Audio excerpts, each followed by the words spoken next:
President Trump has been briefed on this shooting here in Tokyo. He will be leaving his hotel shortly to meet with business leaders and U.S. Embassy staff on this second day on his nearly 2-week trip to Asia. The president spent his first day here with Japan's prime minister, where the two hit the links. They had dinner while discussing everything from North Korea to trade. Chief White House correspondent John Roberts has been traveling with the president, joins us live with the latest, and obviously this shooting takes precedent now. Yeah, it's the sort of thing that's knocking everything off of the headlines at this point in time. And we're told, Brett, that the president was up early, and clearly he was because we saw him on Twitter monitoring the developments here in this tragic shooting. He was briefed several times, according to Sarah Huckabee Sanders, the press secretary, about this. He also spoke with Texas Governor Greg Abbott, who, as Brian Yennis pointed out, is on his way down to the scene there. I expect that they're probably holding that press conference until the governor arrives. The president taking to Twitter this morning to say, quote, "May God be with the people of Sutherland Springs, Texas. The FBI and law enforcement are on the scene. I am monitoring the situation from Japan." Clearly, this is going to weigh heavily on the president as he begins day 2 of his trip to Asia. Heading to dinner with the Japanese Prime Minister, President Trump predicted it will be a busy Monday in Japan, a narrow amount of time to tackle some big issues. We are in the midst of having very major discussions on many subjects, including North Korea and trade and other things, and we're doing very well. Trade and North Korea will dominate the president's trip to Asia. At his first stop in Japan, the Yokota Air Force Base west of Tokyo. At ease. At ease. Just sit there. President Trump praised the strength of American and Japanese forces, sending an implicit warning to North Korean leaders. No one, no dictator, no regime, and no nation should underestimate ever American resolve. Every once in a while in the past, they underestimated us. It was not pleasant for them, was it? It was not pleasant. As an exclamation point, the president touted America's success driving ISIS from its headquarters in Raqqa, drawing wild applause. And we've dealt ISIS one brutal defeat after another, and it's about time.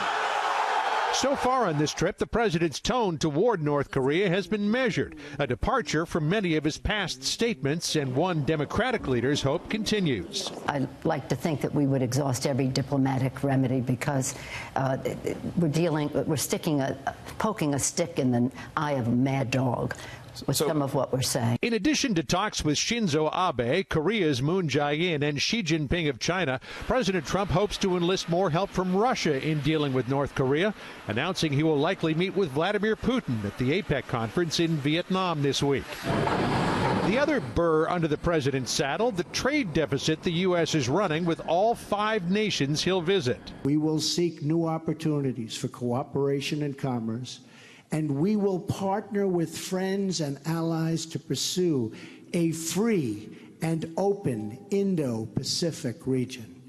We will seek free, fair, and reciprocal trade. President Trump's trip will be the longest presidential trip to East Asia since President George H.W. Bush a quarter of a century ago.